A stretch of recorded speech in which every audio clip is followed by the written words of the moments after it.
welcome to another episode of Real Theater Talks where we talk about all the tea in theater and the likes. I'm Isa Credo and I'm here with... Ina Credo? Janice Cruz.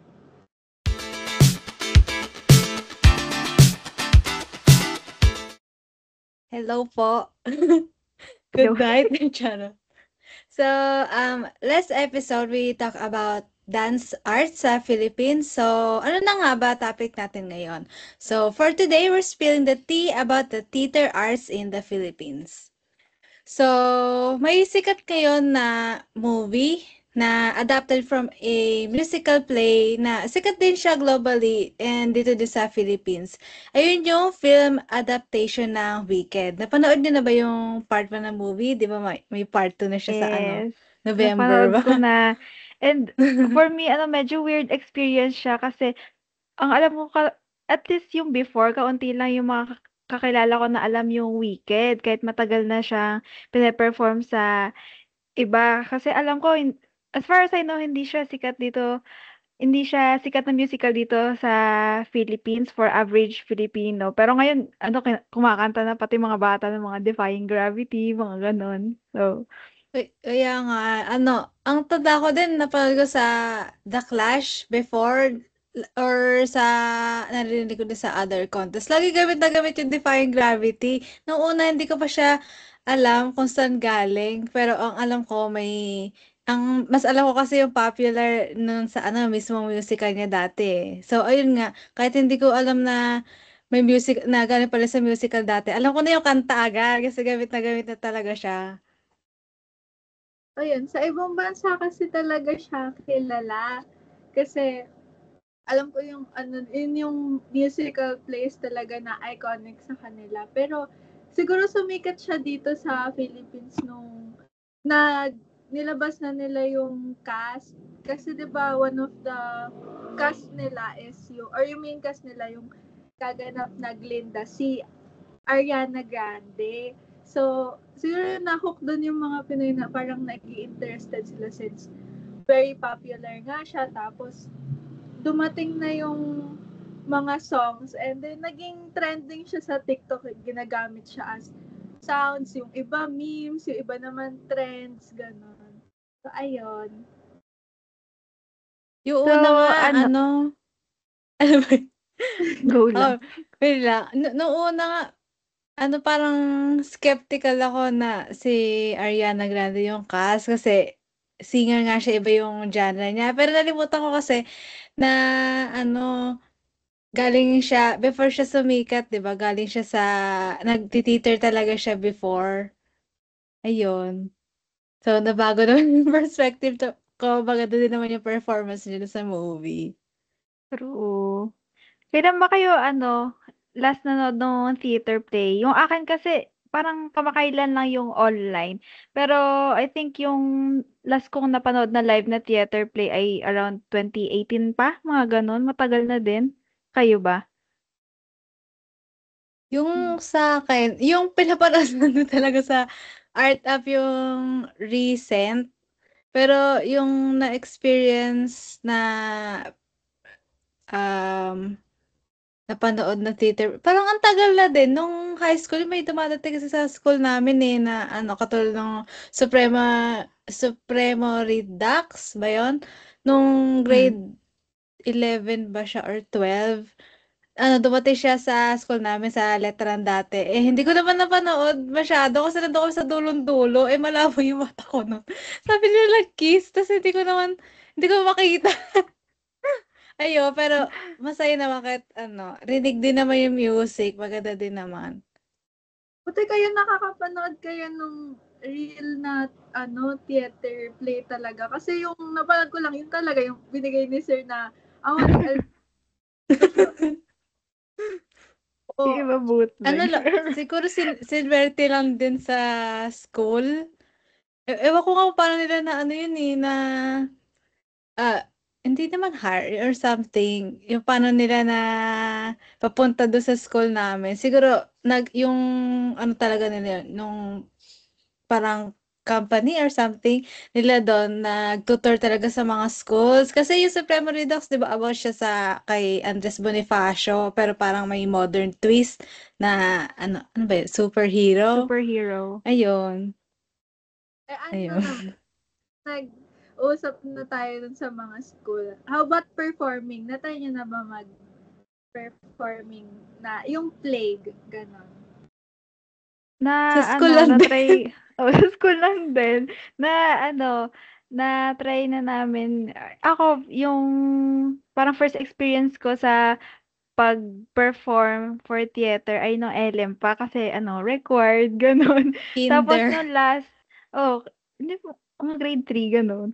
Pero Ay, yung grade last, din. I think, nung yung grade 10 nga. Pero after nun, wala na naman, din eh, may, din, stage Yung fright. sa grade 10 namin noon, ano talaga yon yung story noon, hindi talaga kami part nung theater club. Ano kami, arts club noon. Kaso yung friends namin, nasa theater club. Tapos sabi nila sa amin, kulang sila ng members. Pero hindi na may balak sumama. Sinabi lang talaga nila sa amin na, na punta ka doon sa club namin. Panoorin niyo kami kasi may practice kami, gano'n, gano'n. So, nung pumunta na kami doon sa practice nila, tapos nagbibilang yung director, basta si Ma'am Rica, I love you, Ma'am Rica. Tapos, sinama ako sa bilang, tapos nakaturo siya gano'n, tapos sabi ko, ay, hindi po kami kasama, nakikinood lang po kami, kasi yun lang naman talaga yung, yung ginagawa namin doon, pati sinabi sa amin gagawin namin doon. Tapos in-insist niya, nakaturo pa din siya, parang nahiya na din naman ako. So, sumama na ako sa bilang. Ayun, parang na-scam kami na sumama dun sa teacher club nila. Pero masaya naman, doon ko na-experience ano, yung pag-record talaga ng music, yung para talaga sa mga studio. Though wala siyang yung pang studio talaga, pero meron sila doon equipment. Kami kumanta nung love song niya doon. Though, ang pangit ng boses ko. Anyway, kayo ba? Ikaw, Janice? Nung oo, sa amin din, kasi required siya every, high school, every year. Kailangan magpa-play kayo ng isang section. So, pero yung pinaka nagawa lang namin kasi nga diba nag-pandemic is nung grade 7 kami, Ibong Adarna. So, Ah. very bata pa kami, first time namin yun. Sobrang stress namin na halos lahat parang magkakagalit na, ganun, kasi lang magwawatak-watak na kami. Pero masaya siya kasi dun mo talaga ma-experience yung kung ano yung ginagawa ng mga artist, and I'm sure na mas mabigat pa yung role nila kasi syempre 'di ba talagang job nila yun. Pero yung scene na siguro pinaka tumatak sa akin nung kasi sa Ibong Adar na meron siyang parang isang scene doon na yung may magsasampalan. Ganon. Sino yun? Pero isa ako doon, pero hindi ako yung sinampal. Ako yung sasampal. So parang takot na nanginginig yung kamay ko no, kasi pag gaganunin mo yung kaklase mo. Pero okay, hindi naman daw masakit. Ayun So, din, yung sa amin parang mga gano'n din. Nag-Ibong Adana din kami, meron kaming props na nakadikit dun sa wall talaga, backdrop. Ako pa din nag-drawing nung isa naming backdrop doon sa Manila paper. Ako lang mag-isa, tapos ang pangit pa. Pero munti ka sabi na din nila, magkagalit. basta yun naman, in fairness. Sa ba, 'di ba napag-usapan na natin Ibong Adarna. Sa international ba, meron ba kayong mga kilala na theater plays? Oo. Meron. Ano, ano sa'yo? Yung Hamilton, tsaka yung Six. Kasi di ba Same. Hamilton talaga, alam na yun. Yan. Yun yung dalawang, Totoo. Na-ate kami doon nung grade 9. As in, sa ulo ko yung mga rap. Hanggang ngayon! Tapos minsan, playlist ko pa siya kada gumagawa ko na ng assignment. Ayun. Vibing na. naririnig ko yun. Ang ganda nga eh. Oo, pati yung True. Six. Ayun, ako, Sana Six pumunta din, sila dito maganda. sa Philippines, no? Pero yung Yung Dear ay Evan Hansen, alam mo ba yon? Alam niyo ba yon? Di ako mag-ganyan kasi. Yung Hamilton ay alam ko may run siya dito sa Manila, pero magra-run ulit ata parang either katapusan ng October or November. Buti Oo. naman. Pero Tanda hindi ko ko pa rin yung siya sa mapapanood. Hamilton, nung last time silang pumunta dito, yung hindi siya original cast parang ano lang, cast pa din pero hindi original. Last year ba? September sila pumunta September birthday namin. Sayang, wala akong pera. Wala din akong time. Sayang naman. Tapos nakikita ko sa My Day yung mga kaibigan namin na natuwa din sa Hamilton. Pumunta sila. Sana all na lang. Oh, Diba? meron pa ba iba? Kaya ako nabanggit din kanina yung Dear Evan Hansen kasi meron ding ba yun, sa Manila may local May run din local sila. runs. Oo, Oo. tas di na naman kami makakapunta. True, lagi Sadness. na lang. Sa sa Philippines ba? Ano bang alam niyo sa Philippines? Kayo. Alam ko sa Philippines, yun yung favorite ko mula sa buwan. Kahit hindi ko pa siya napapanood, favorite ko siya. Tapos, ang alam ko, meron din local run yung Into the Woods. Pero ano siya, instead, di ba sa Dear Evan Hansen, parang international yung cast din. Pero sa Into the Woods, ang alam ko, mga Filipino, si Lea Salonga, ganun, pati yung anak niya. Hindi ko lang sa ulo yung Hmm. cast, pero maganda daw. Ang ganda ng reviews din. Ang alam ko, yung nalaman ko yung Maxi the Musical, kay Maxi mismo, yung drag queen. Kasi siya yung gumanap doon, di ba? Tapos sabi niya, tanda ko, kaya Maxi daw yun ang drag queen name niya. Kasi, kinuha nga niya doon sa Maxi the Musical. Gusto ko mapanood, though, ayun nga, hindi ko alam kung may run ba ulit or soon, gano'n. Pero ang balita ko, magkaka-sequel siya. Hindi ko lang sure kung like, um, recent din. Pero ayun nga, gusto ko mapanaan. Sana. Ayun. Ako yung ewan ko kung narinig niyo na to, pero yung remake nila dun sa One More Chance na movie. Ay, Si, hindi ko Oh. mapanood. si Yung Sam may sa Pang Ben and Ben ba yun? yung na alam ko na yun. Kasi napanood ko na yung One More Chance. So, nung nakita ko siya sa TikTok, ay may na din sila, play na din sila. Tapos yung Mula sa Buwan, kasi nakikita ko sa FYP ko si Gab Pangilina. Tapos yung mga Eh, na kumakanta sila. Ang ganda ng boses niya, parang ang buo. Tapos kahit nakamay, ang ganda pa. Yun lang. So, yun, true. Ang galing. Ano pa bang mga gusto niyong theater play like? Bukod doon sa nabanggit kanina, do you guys have favorites or yung mga gusto niyo panoorin pero wala pang budget or time ngayon if ever by chance lang? Ako for me, bukod sa bukod sa nabanggit kanina, parang dahil nga napanood natin sa Ang Huling El Bimbo, tas binanggit na same din sila ng production team dun sa sa Rock of Ages. Gusto ko talaga siya mapanood. Hindi ko lang alam kung kailan, saan, magkano. Ayun yung importanteng tanong. ako nung sinabi niya na napanood niya na yung Hamilton, gusto ko na siya mapanood. Kasi ang tagal na nun, ang iconic niya, hindi ko pa siya 2018 True. yata. napanood. May Ay, pro Maganda shot na siya. siya eh. Dati kasi, hindi ko alam kung dapat sinasabi ko to dito. Pero may mga pirated dati. Pero kasi, ngayon, pero ngayon kasi Yung naglabas na sila ng slime, pro shot. So, slime tutorial ayun. sa YouTube.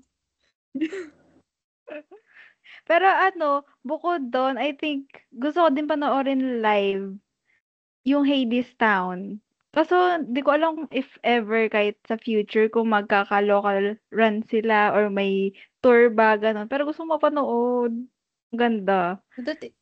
That meron local run din, no? Pilipino din naman yung gumanap. Isa lang naman.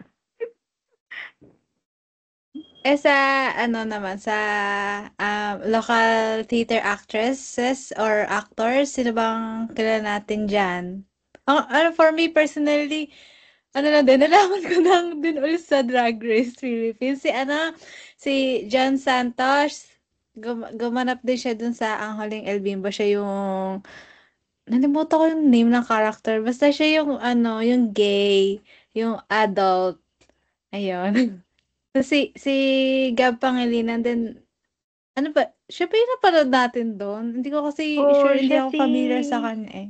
oo, siya yung gumanap as Joy, yung bata. Ang ganda. Ah.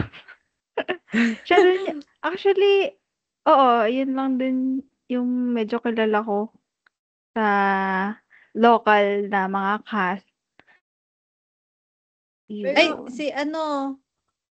Yun. Ayun, yung, bukod din kay John Santos pala. yung mother ni Sofia ng Cat's Eye, si Carla Guevara La Forteza. Di ba siya din alam ko siya din yung cast no sa Ang Huling El Bimbo. Hindi ko lang alam kung anong run, ilang year. Sa Pero ang alam ko 2019 kasama siya siya. doon as Joy din. Ay, kailan? 2019.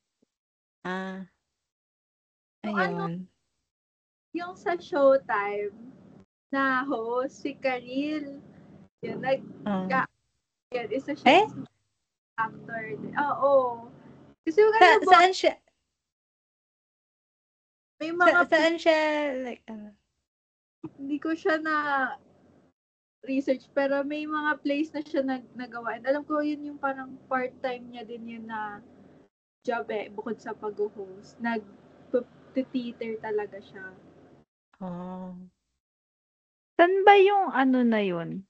Kasi 'di ba usually hindi naman tayo nakakalabas, so ang option natin ay online. Pero ano ba yung may alam ba kayong, um, yung actual theater talaga siya, dun talaga nagpe-perform live? Kasi ang alam ko lang yung pinaka-famous or among the famous ay yung mga Newport Performing Arts Center, yung ano pinagganapan nung Ang Huling El Bimbo o kaya yung Aliw Theater sa Star City o kaya yung Samsung Arts Theater yung sa Mula sa Buwan naman. Pero may alam pa ba kayo? Yung CCP, yung pinaka hindi ko sure pero ayun yung pinakilala na ano, 'di ba, theater sa atin. Kaso Mm. as far as I know, hindi pa siya nagagamit ngayon. Kasi papunta din kami sa Aliw Theater sa Star City last year yata for educational trip. Kasi papunta kami ano, ah event na Haligi. haligi. Ayun. Pupuntahan sana namin kasi minsan ka lang naman pumunta dun sa CCP Complex, 'di ba? Tas sarado pa. Pero sarado daw siya gawa ng nire-redevelop since 2023 for retrofitting na update yung mga structural niya. Kasi ang tanda na nun, 'di ba? Noong una, noong una ako nabalitaan na sabi nila kasi imo-modernize. So, kala ko, papalitan nila itsura. Iconic yung itsura nun, 'di ba? Ayun, pero hindi na ano pala, update lang nila yung mga sira-sira niya, gano'n, electrical, gano'n. Ayun lang, CCP lang din alam ko, bukod sa sinabi ko kanina. Yung ano, alam ko yung ano, PETA Theater Center sa Manila. Sa QC naman siya. Diba Manila pero sa QC. So ayun, yun yung alam ko sa ano siya. Dun ginanap yun sa One More Chance nga. Kasi Ah, yun. Pero madami naman ng website din na, may mga website na din actually na ni-research ko siya nung ano. Marami ng websites na yung parang Netflix, mo magsusubscribe ka lang ganun, tas mapapanood mo ng iba't ibang place. Kahit international or local naman meron sila. saan yun? Wala pa din akong pera pang subscribe sa ganun, pero malay mo. Ano pa yung kinds ng theater play sa Philippines kung alam nyo? Kasi, di ba sa Japan, meron sila nung kabuki, yung ganun. Yung nakikita ko kada Lent season, kasi Katoliko ganun, yung Cenaculo. Diba dun may parang Oh. yung reenactment ng life, passion, tsaka death ni Jesus Christ. Ayun, yun yung alam ko na isang type ng play. No? I Ayun. think para Sige, ikaw muna. Sige. Sige, ikaw muna. And then sabihin ko lang, I think marami naman tayo dito, pero ano, as siguro sa average Filipino or hindi naman sila required i-research yun or hindi naman talaga nila interest yun, hindi nila alam. Pero marami tayong ano dito, mga kinds. Yung, ayun nga, napapansin ko, ang most popular ay yung musical o sarsuela, yung mga production. Pero meron din tayo katulad nung, ano, moro-moro. Pero mostly sa probinsya lang kasi siya pine-perform. O kaya yung sa, ano, ayun nga, sa Sinaculo, yung sinabi kanina, tuwing Holy Week lang. Ang iba ko pang alam bukod din sa Sarsuela, 'di ba yun yung ano, more on about Musical. sa love story, Oo. musical na about sa love story, pero tinatakal din nila yung iba-ibang issues like social, political, cultural, gano'n. Ang tanda ko ano siya, galing din sa Spanish na zarzuela naman yung tawag do'n. Kaya yung setting din nung theater play ay sa parang Spanish ano din natin, era din natin. Tas bukod dun meron din naman yung epic, yung alam mo naman natin yung epic, parang ma-action gano'n. Tas musical din siya. Tas meron din tayong komedya, mahilig naman yung mga Pilipino sa comedy, 'di ba, mga tumatawa gano'n. Pero yung komedya na 'to nag-emerge siya nung Spanish colonial era din. Galing siya dun sa Spanish na komedya din. Tas ginagamit siya nung mga Spaniards para spread yung Christianity in the Philippines. Pero ayun, ang napansin ko, ang common talaga na theme yung musical kasi siguro more on musical na din nga tayo kasi culture na nga ng mga nating mga Pilipino na yung kumakanta, nagvi-video okay, gano'n. So, I guess drawn din talaga tayo sa mga songs na pine-perform or mga yung musical, ayun. Oo, oo. So, di ba nga, parang unti lang yung mga tao dito sa, ano, sa Philippines na alam yung theater. Basically, niche siya. Niche yung tawag, yung community. So, sa tingin nyo ba, in comparison sa Western theater, paano ba yung status ng Philippine theater? Siyempre ano, third world country lang tayo, eh. So, it's not yung theater sa Philippines is not as big as sa other countries kaya nga ano, sila meron Broadway and West End, tapos sila pa yung pumupunta dito, tapos parang nagkakaroon na ng local run. Ayun nga, may local run sa Manila ng Dear Evan Hansen and I guess ano din, Hamilton. Pero, um, ang nadadala naman ng Philippines, instead na siguro yung mga theater plays natin mismo, yung mga actors and actresses katulad ni Lea Salonga, 'di ba sa Miss Saigon, tas Rachel Ann Go, nasa Miss Saigon din siya. Tas si Rachel Ann Go din, 'di ba nabanggit na nga kanina yung sa Hamilton. Siya din yung ano bang version yun? Pero ang alam ko gumanap siya as Eliza din. Sa West End siya. Ayun. Oo. Ayun lang Ayun, alam pati ko. ano, meron din naman sikat na theater actors or actresses na Filipino sa ibang bansa. Pero mostly kasi doon na sila lumaki o doon na sila pinanganak tulad ni Ivan Noblezada, yung si Eurydice sa Hadestown. Pero mostly yun nga, ano, mas malago talaga yung theater industry sa ibang bansa kaysa dito. Parang ano kasi sa school nila talagang, di ba meron silang mga club doon, di ba mga tinatawag yung mga theater geeks. Oo. So Hmm. parang talagang at an early age na pa-practice dun sa kanila yung pagte-theater. So, Yung community theater, gano'n. Oo. Sa ano sa atin kasi parang 'pag arts, you know, priority pa yung mga STEM, gano'n. Pati hindi Oo. talaga siya budget ng though sinasabi nila na ano daw, na since nga part siya ng culture dapat pine-preserve gano'n, pero yung sa government naman kasi parang hindi nila nabibigyan ng budget yung mga arts natin sa Philippines. wala silang sapat na budget. Parang konti na lang. Oo.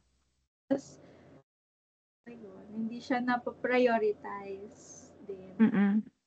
Mga sa tingin nyo, sikat ba yung theater play sa Pilipinas? Sikat siya in a certain community. Bale, ano lang talaga siya, niche.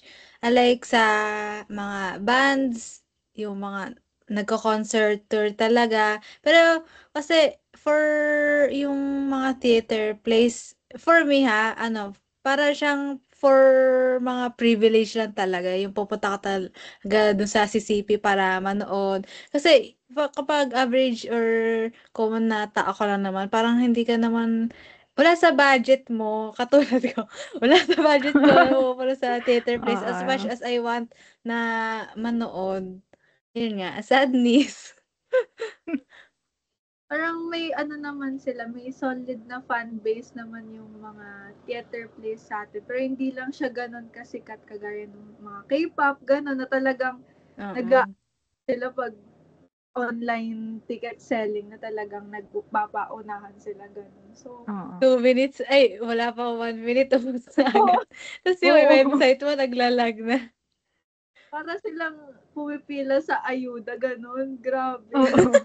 Parang Ubos agad. yung Alam kay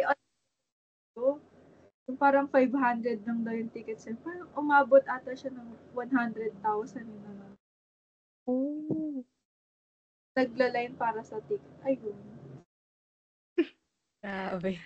I think naman yung in terms kung sikat nga ba dito, I think sikat naman siya enough para makilala ng mga kapwa nating Pilipino si Lea Salonga. Pero less mainstream pa rin kasi talaga siya eh. Parang less mainstream siya enough para malaman ng mga Pilipino ay yung mga sikat lang talaga na production. Katulad nga, siguro, Miss Saigon dito. Pero yung mga, ayun nga, mga siguro na, locally made, siguro lesser known na talaga. So, Si Lea naman, Salonga, wait lang. go. Si si Lea Salonga din kasi, though, ayun nga, nagwo-work siya for theater. Ano din kasi, Disney princess. 'Di ba? Eh, Oh, mas true. kilala din sa atin sa Disney. Sa TV mo lang naman Princess papanood, hindi ka na pupunta sa Jasmine. CCP. Yeah. Yes, my queen. I think yung production naman sa Philippines ay hindi naman siya far off sa mga sikat sa Broadway at sa West End in terms of genre. Like, meron naman tayong Barboys the Musical dito. Tapos sa ibang bansa, parang ang equivalent niya ay yung Legally Blonde the Musical. Tapos meron din tayong may mga historical na theater plays katulad nung Ang Supremo. Tapos sa ibang bansa nga ay parang equivalent or counterpart niya ay yung Hamilton. Pero medyo personally medyo nakukulangan ako dun sa dark comedy genre o siguro sobrang underrated or underground ng production niya. Kasi parang wala tayong counterpart ng mala Heathers, gano'n na dark comedy genre sa Philippine theater. Ang napansin ko din sa Philippine theater, yung theme or saan focus yung plays, parang ano siya, more on it's very cultural. Not necessarily yung parang old yung setting nung play, pero parang nandun yung mga values ng Filipino, mga ganun bang stories. Tas, Oo. usually din lagi may love story. Kasi sa iba bansa, di ba, meron yung ano, mga origins na nila not necessarily about love story. Meron ding mental health katulad nga nung sa Dear Evan Hansen. I don't know lang sa Philippines kasi siguro din hindi nga siya like as popular as sa other countries, so baka hindi ko lang din talaga alam. Parang kagaya ng sabi niya kanina, madaming counterpart yung mga international place, the local places. Parang ginagawa nilang very, kung saan makaka-relate yung mga Filipino, di ba? Mm. Para sa nung masa dito. So, dun sa mga place naman, sa tingin nyo ba accessible yung mga place dito? Like, kapag igaganapin siya sa mga, accessible siya sa mga tao, ganun. Hindi. Mga ano lang, makikita mo lang talaga yung mga theater play na yun kung pumunta sa school mo or yung mismong theater club sa school mo yung nag-perform. Kasi, hindi siya accessible talaga for the majority of Filipinos. Usually nga, nasa school lang. Tapos nasa, NCR. Ayun nga, yung sinabi ko kanina, I guess it's a matter of privileges na din kasi nga, third world country tayo, tas Mm. hindi naman tayo commonly magsusplurge for yung mga performances na gano'n, unless concert lang din talaga. Kasi, minsan may mga affordable din naman na, na concert. Pati, sa mga concert kasi like singers, bands, and yun nga, yung mga K-pop, available naman yung music video nila and additional experience na lang yung pagpunta mo ng concert. Pero sa theater, kasi part talaga niya yung physical mo makikita, yung performance, yung nasa harapan mo Mm. talaga eh. Tapos, hindi siya theater kung music lang yung nandun or naririnig mo lang din yung dialogue. Kasi, pag dialogues, parang audiobook lang din yun. Hindi mo siya pwedeng maulit-ulit na ma-experience niya kasi nga, ang theater play, kasama talaga yung mismong performance niya. Yung nandun talaga yung tao sa harap mo. Unless, makikita mo talaga yung, nila, yung performance nila kapag, pirated. Uy, 'di ba? Ayun. Oo, sa'kin din gano'n din yung sentiment ko. I think kasi dito naman sa Pilipinas uso naman sa'tin kasi yung mga musical, tulad nung sa Disney nga yung mga Let It Go, Golden nga nung K-pop Demon Hunters yung recent lang. So, I think hindi naman far off na magustuhan ng mga Pilipino yung mga theater or stage performances talaga na especially musical, ano lang talaga, it's a matter of budget at accessibility lang talaga. Kasi ayun nga yung sinabi kanina na iba din kasi talaga yung ma-experience mo siya in person, iba yung maririnig mo live, yung makikita mo live, yung as compared dun sa mga studio songs nila kasi 'di ba may studio versions yung mga songs nung mga original cast gano'n. Pero maganda din talaga yung mga visuals siyempre yung makikita mo yung lighting na iba-iba, yung costumes, tapos naka-live band pa madalas 'di ba? Sa theater kasi, part na ng experience yung pupunta ka talaga dun ta's makikita mo yung live performance kasi, yung 'pag Disney lang naman puwede mo naman sa TV lang yun sa bahay. So, parang nagiging dating niya talaga parang luxury na talaga and not for common people like us, like me. Ayun. Ano nga, napapansin ko lang dun sa mga binanggit natin kanina na mga theater, mostly located sila sa Manila, QC, 'Di gano'n. ba? So, Mm. even ang dami, 'di ba, may iba't iba silang puwedeng puntahan. Pero kung fan ka, parang hindi naman siya gano'n ka-accessible kasi kailangan mong bumiyahe lalo na kung sa iba ka pang part ng Pilipinas pupunta, kailangan mo mag-eroplano, gano'n. So, parang yun Mm. din. Although kanina sinabi ko na meron na yung parang Netflix na pwede ka mag-subscribe. Oo, sabi niyo kasi, iba pa rin talaga pag andun ka mismo sa loob ng theater, parang parte ka nung play nila, dun mo nakikita mo yung iba't ibang mga acts, tas kung alam mo yun, lahat ng mga maliliit na detail talagang nakikita mo pag nasa theater. Oo.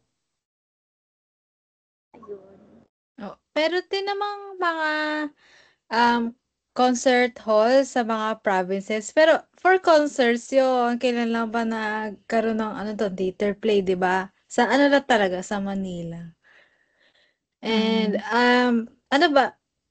how is theater ba as a career option? Usually kasi 'pag sinabing theater parang ang unang pumapasok sa isip ng mga Pilipino ay yung aarte ka, yung kakanta ka or magpe-perform ka. Pero hindi lang naman yung hindi lang naman performers performers yung bumubuo sa theater industry or sa production, 'di ba? Marami namang opportunities diyan sa theater production, merong set design, yung script writing, stage management, pati puwede ka naman din mag-direct. Though, of course, art career siya. So, gets ko naman kung bakit parang nagiging skeptical talaga yung mga tao, mga Pilipino. Pero I think sa pag-aartista ay gano'n din naman na you need to start small din talaga para mag-build ng connections, yung mga small gigs muna or 'pag kunyari artista ka, yung magko-commercial ka muna or mag-e-extra muna, start talaga muna from ano, small gigs. Oh, pati compared sa other jobs, like sa mga stable na office jobs na fix na yung salary. Sa theater kasi nakadepende sa scale ng production yung wage mo eh. Pero if you are passionate naman about theater and yung kung concerned ka sa paycheck mo, I think makaka-survive ka naman dun sa industry niya. Ayun nga, mahirap yung kapag arts kasi sa Philippines, di ba? Maraming ano naman, marami namang opportunities especially kung malaki yung production, 'di ba 'pag malaki yung production, ano madalas 'yan malaki yung cast, tapos maraming ensemble na kailangan, tapos ano hindi lang naman yung mga kung sino nandun na yung nagpe-perform, sila lang talaga. Meron pa yang ano, understudy. Tapos kung hindi ka naman interested mag-perform, pwede naman yung ano, sa backstage ka lang, merong stage manager, may technical staff, ikaw mag-aasikaso ng lighting, o kaya kung tumutugtog ka, pwede ka naman sa orchestra. And I think another thing pa ay yung pwede ka din mismo gumawa nun sa theater play. Yung ikaw magsusulat, ikaw magdidirect. As far as I know kasi yung sa ano, sa Six the Musical sa West End, nag-start sila ng gano'n, yung creator niya ay as far as I know college project siya, eh, tapos ngayon sikat na, gano'n sa performing industry kahit nga yung mga drag queens natin dito, 'di ba, ano, pine-perform yun, nagli-lip sync sila dun sa songs ng Six the Musical, gano'n. Ayun. Ano, hindi siya, siguro kung maliit na or starting ka pa lang, hindi talaga siya ideal kasi nga, 'di ba? Sa Pilipinas, hindi naman ganun ka pina-prioritize talaga kapag yung in the ano na arts, parang more on sa ano talaga sila eh. So ayun. Pero which is nakakalungkot din kasi True.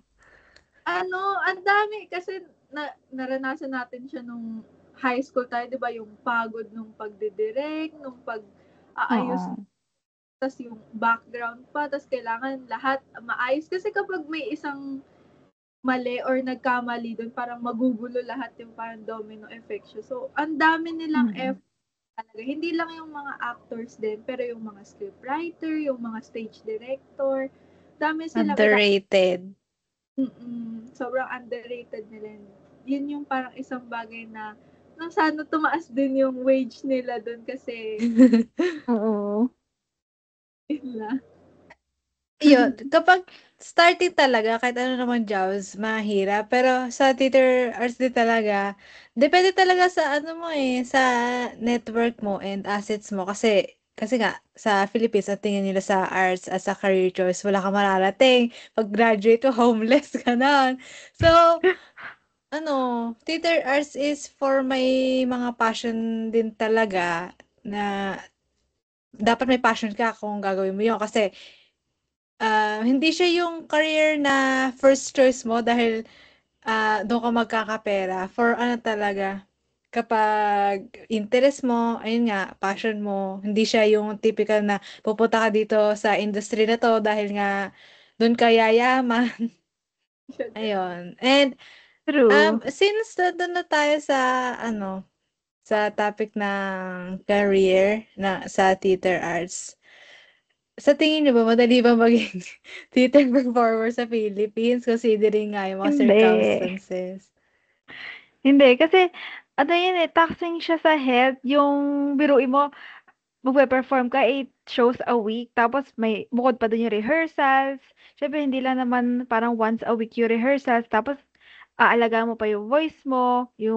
Ang tanda ko nga si na Ariana Grande for her concert, may parang nag-i-steam pa sila. May parang pang-steam sila ng throat eh, mga ganon. Siyempre, ano kasi, puhunan mo yung boses mo, nasa theater ka eh, pati yung katawan mo, 'di ba 'pag nagre-rehearsal ka ay cardio din yun, gano'n. Kaya kailangan mo din alagaan. Pero yun nga, mahirap din kasi mag-maintain. Hindi siya ganun kadali kasi yun nga, kagaya nga nung sabi niya, di ba? Hindi siya, physical na pagod, pati mentally. Kasi, di ba, pag nagkamali ka or may konting slip up ka sa stage, parang mababash ka. Ba't siya yung gumanap na ganito? Mm. Iba na lang, di ba, parang, alam mo yun, yung pagod ka na, tas ganun pa yung feedback na maririnig mo. Parang, hindi din siya ideal na work kasi, syempre, nandun na yung kaba mo, tas parang dinadown ka pa ng mga tao na pinagpa-performan mo. Same with yung mga nasa likod din nung play, di ba? Ay, bakit ganito yung Mm. script? Ganyan, akala mo, ang dali-dali gumawa ka ng script. Diba? True. Pati ang daming mata sa'yo kasi performer ka eh. Nandun ka sa spotlight. Lahat talaga Oo. yung, kung may Pati hahanap dapat... Sige. okay na ako. Talaga. Pati dapat maalam ka mag-troubleshoot ng mga problems kung if ever man nagkamali ka sa sa mismo performance na kailangan dapat seamless lang, hindi mapapansin ng Oo, audience, 'di ba? parang part talaga dapat siya ng script, hindi yung halata Oo. nagkamali, 'di ba? Mahirap din kasi yung gano'n, mga impromptu. So, sa ano ba, current situation ng theater play dito sa Philippines, ano sa tingin niyo? Ayun nga, hindi siya as big as in other countries and pero hindi din naman siya as big as yung other culture natin like teleserye pero may tumatangkilik pa din naman sa kanya kasi nga kung hindi, edi sana wala na yung mga theater natin dito, wala na yung CCP, di ba? Pero ayun nga, True. very niche. Sa akin, evolving pa siya. Kasi siguro nga mas nakikilala siya kasi 'di ba meron ng digital advertising. Parang sa TikTok, ay ang ganda naman nung soundtrack nito tas malalaman nila yung play. So parang nagkakaroon ng advertisement na parang lumalaki din yung fan base nung mga nanonood ng theater play. So sana in the future mas lumaki pa siya tsaka mas panoorin pa siya ng mga tao. Oo, Sana. true.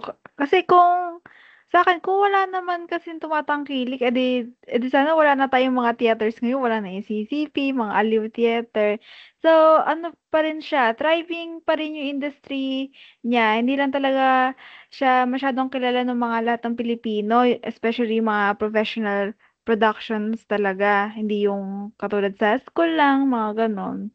Pero ano naman, part pa rin siya nung culture natin kahit hindi, ayun nga sinabi kanina na hindi nga siya accessible sa lahat kahit hindi lang naman for entertainment yung theater plays, they also tackle current and important issues and showcase din sa theater madalas yung mga values natin as Filipinos. Yung for example nung gano'n, yung ayun nga, yung Ang Huling El Bimbo written by Oo. Dingdong Novenario.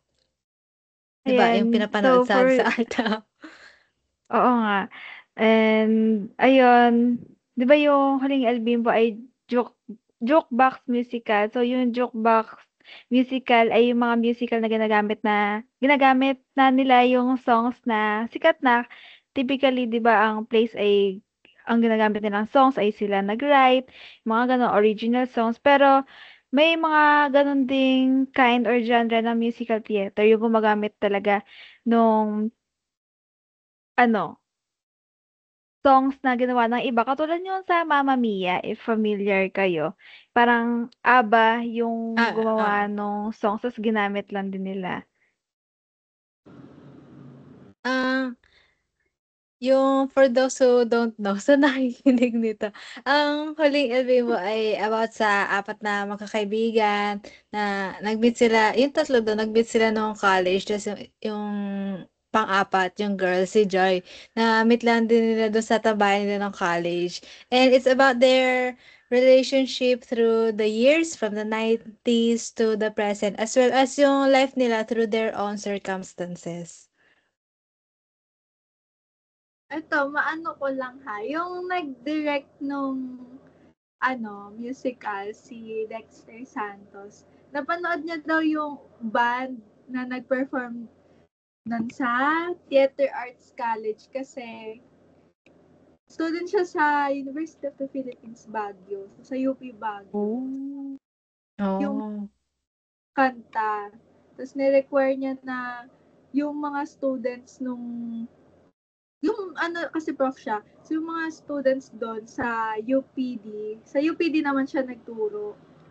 Sa UPD, yung mga ano niya doon, estudyante niya doon, kailangan makinig sila doon sa mga kanta ng Eraserheads para ma-perform nila doon. So, di ba? Ginamit niya yung mga ano doon, yung mga kanta ng Eraserheads para matutunan ng mga theater art students yung ang huling album. Yun lang, parang fun fact lang siya doon. Parang effective daw, naka-LSS naman. Yung sa ano nila, sa cast nila, actually first time ko marinig yung iba sa kanila na mag-perform, 'di ba?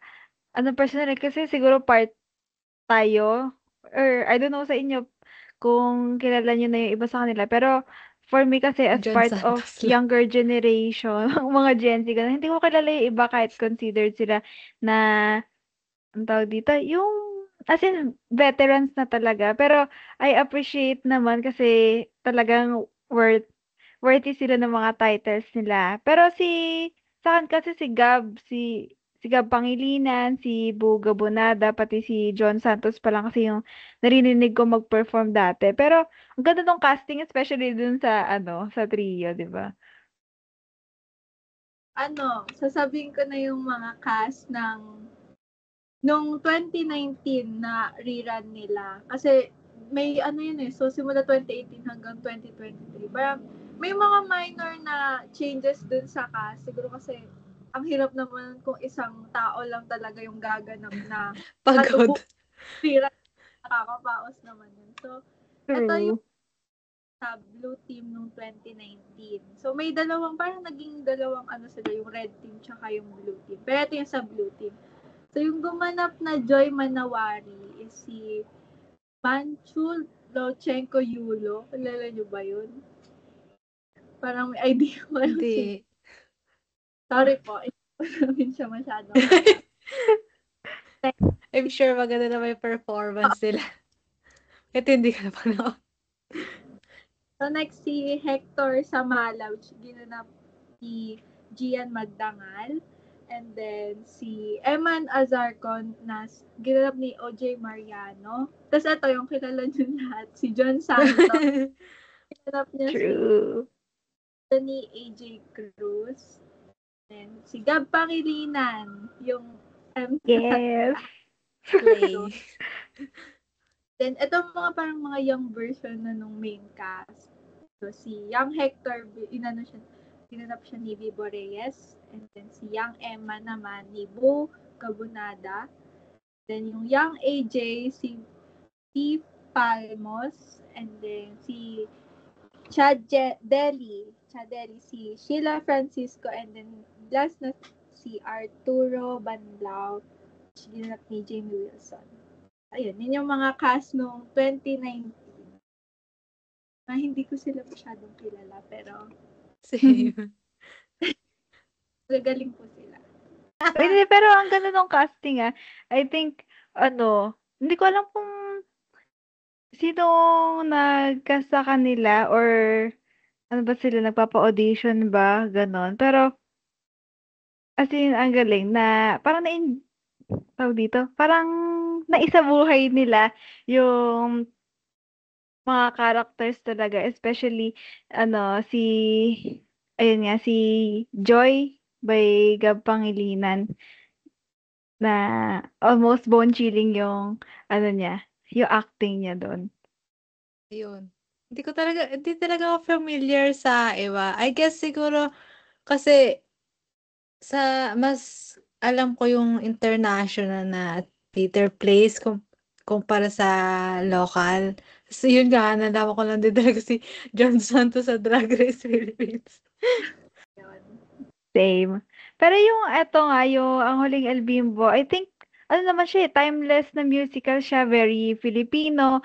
Tapos yung social commentary niya ay relevant pa rin yung hanggang ngayon. And marami na siyang runs, as far as I remember, correct me if I'm wrong na lang.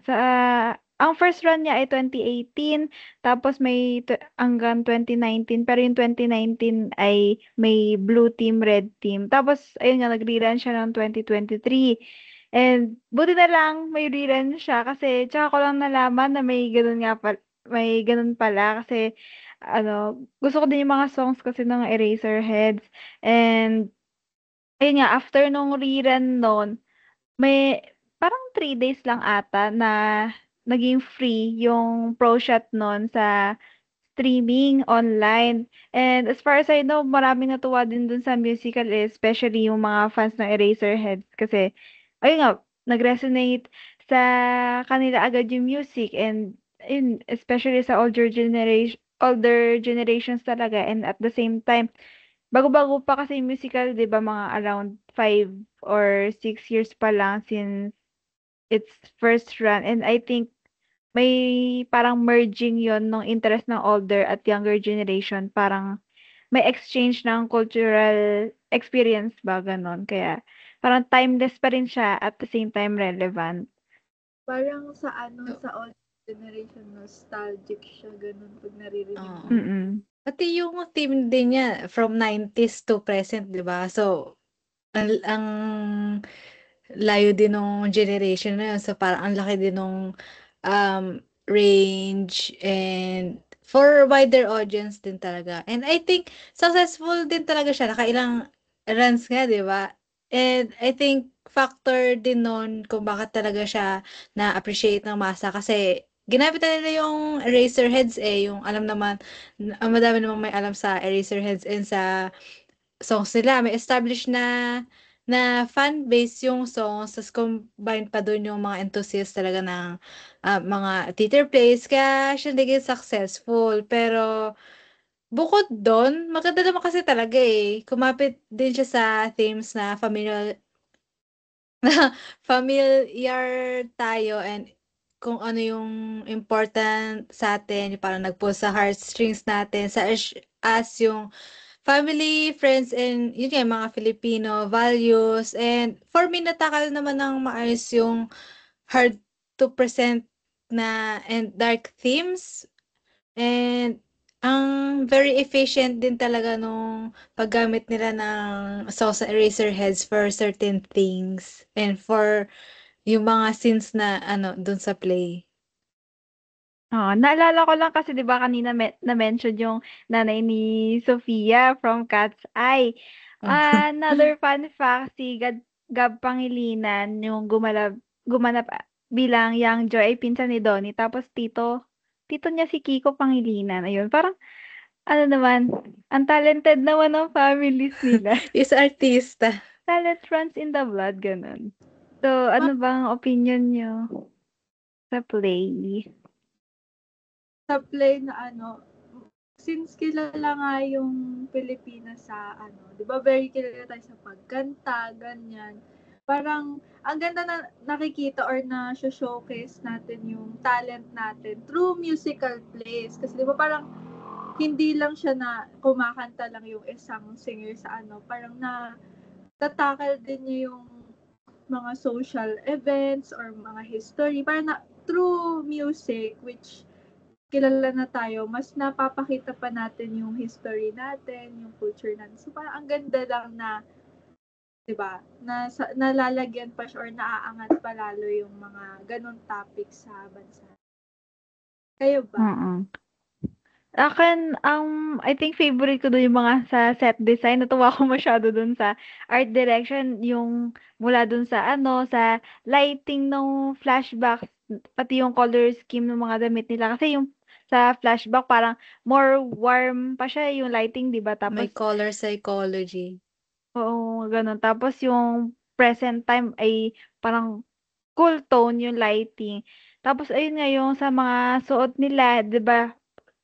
I don't know kung napansin niyo din 'yan, pero yung younger days nila brighter pa yung suot nila, more carefree, more flowy, especially dun sa ano, yung sa isang scene nila dun, yung pumunta sila sa Antipolo para mag-celebrate nung graduation nung tatlo. Tapos naka-jacket sila, ang flowy tingnan. Tapos nung older na sila, biglang parang muted version. I think yung character ni John Santos doon ay parang dati suot niya yellow tapos parang yellowish brown na yung older niya, yung pants niya doon. Tapos yung suot nila ay parang mas polish na tingnan, puro naka-tuck-in, gano'n, wala ng jacket, wala ng loose na sando man yan, gano'n. Nag-mature yung ano nila, parang older version nila. Parang pag lumaki ka, wala na masyadong kulay yung mundo mo, gano'n. Oo. Sad Pati considering din reality. yung pinagdaanan nila, 'di ba? Parang mawawala din talaga yung energy mo sa buhay. And nagulat True. lang din ako doon sa ano sa play kasi 'di ba pinapanood sa atin. No choice. Pero kung may choice din naman ako, pipiliin ko din naman siya panoorin. Hindi ko na talaga siya naabutan yung ano yung mismong run nila, sayang. Pero buti Free nga na streaming. oo, buti nga ano ni-record sa atin. Ayun, halo-halo yung emotions ko no'n kasi nga nostalgic nung ano, mga college students din sila, eh, college students din tayo.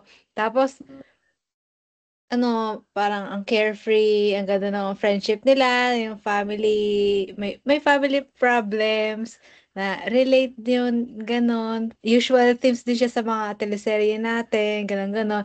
Tapos biglang may ano, may R-word.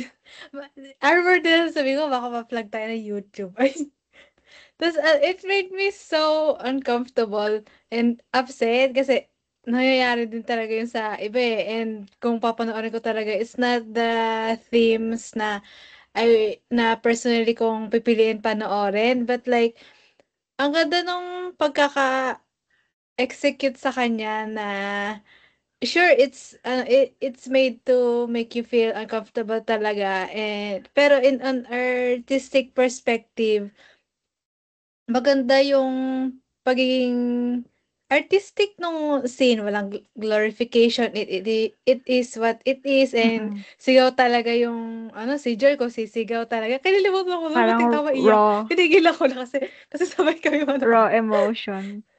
Oo. Tas, kahit nga heavy yung topic, na-execute naman talaga ng play talaga in a way na dark yung theme pero artistic and watchable pa din siya para sa audience kahit papaano.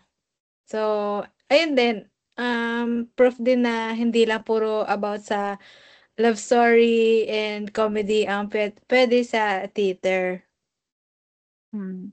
Bukod sa entertainment, ano pa ba sa tingin niyo yung purpose ng theater plays? Siguro ano, awareness. Awareness sa mga social issues na hindi naman na kinakaharap din naman ng iba't ibang bansa. So parang kada ibang play sa isang country is iba na display nila dun yung culture nila, yung mga traditions nila, or kung paano sila mabuhay everyday, ganon. And also parang hindi lang sa entertainment, parang na-showcase din nung theater play yung iba't ibang talents ng mga tao. Parang, di ba hindi lang naman siya about sa pag-a-act, meron din na gumagawa ng script. So, parang papakita niya yung iba't ibang level ng creativity ng bawat tao through musical play or theater play. Mm.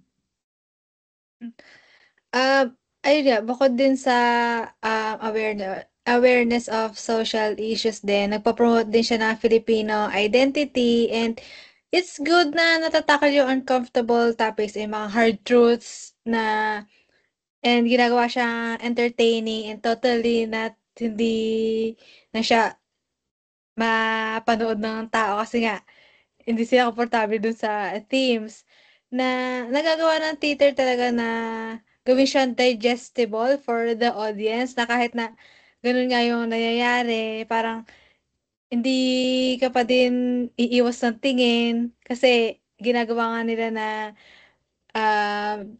digestible nga na kaya mo pa din magstay dun sa ano, sa theater. Mm. I agree dun sa, ayun nga, sa awareness yung sabi niyong dalawa. Kasi I think most people naman ay mas nakakaalala kapag yung nakikita nila mismo, mga visual learner, yung gano'n. Mas kapag nakikita nila mismo yung isang bagay o kaya naririnig or ayun nga, mas tumatatak sa kanila. And theater, I think, is a good way to inform people through performances. Ayun. Um, na oras na. So, to end this episode, last na, itanong ko lang if you could make a play, anong kind of play and tungkol saan?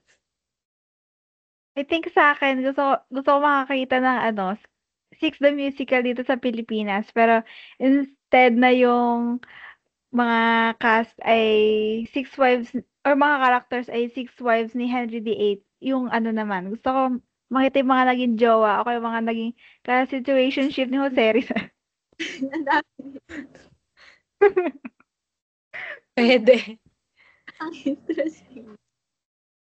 Ayun, I guess, for me, mahilig kasi ako sa, soliloquy, gano'n. Spell niyo, charot. Ano, monologue, like sa The Prodigal Son, sa ni Timothée Chalamet, or a one-man show, like bawat bonggang bagay na napalabas na ba siya? Pero alam ko kasi yung kung saan siya nabalitaan ko na din, kay John Santos na naman. And about siya sa mental health din, and kasi may stigma yung mental health sa atin, 'di ba? Kapag kunwari may depression na, sabihin na, "Wag, masama," gano'n. And by using theater play to be informative and to make the information entertaining for people, may chance na mapakinggan pa din siya, since kapag lang sinasabi mo na sa tao yung advocacy mo, parang hindi ka papakinggan. So, I think theater play will help na make talaga yung point by making it accessible din, na yung people will find na maganda 'to, na artistic, na hindi lang parang sinisermonan mo sila. Ayun. Agree ako doon. Kasi ang gusto kong play, siguro yung napapanahon ngayon ng mga issues natin sa government. Although hindi naman yung parang pinapatamaan sa mismo or isang tao na pero ayun, parang gusto ko lang na mag-serve siya as voice din. Kasi para mas lalong mamulat yung mga Pilipino na hindi naman talaga to normal. And parang ang ganda Oo.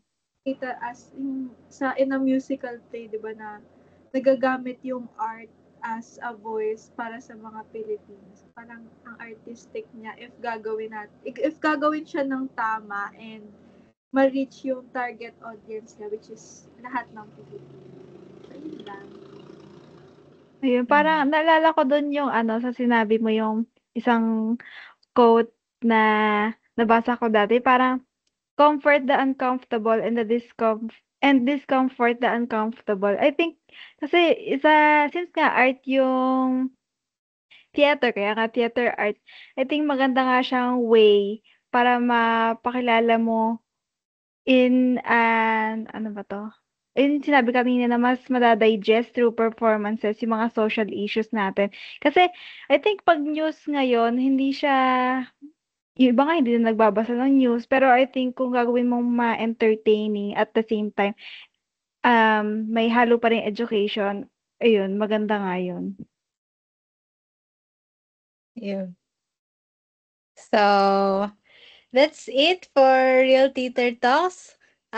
Stay tuned for our next episode every Wednesday and Saturday. Bye!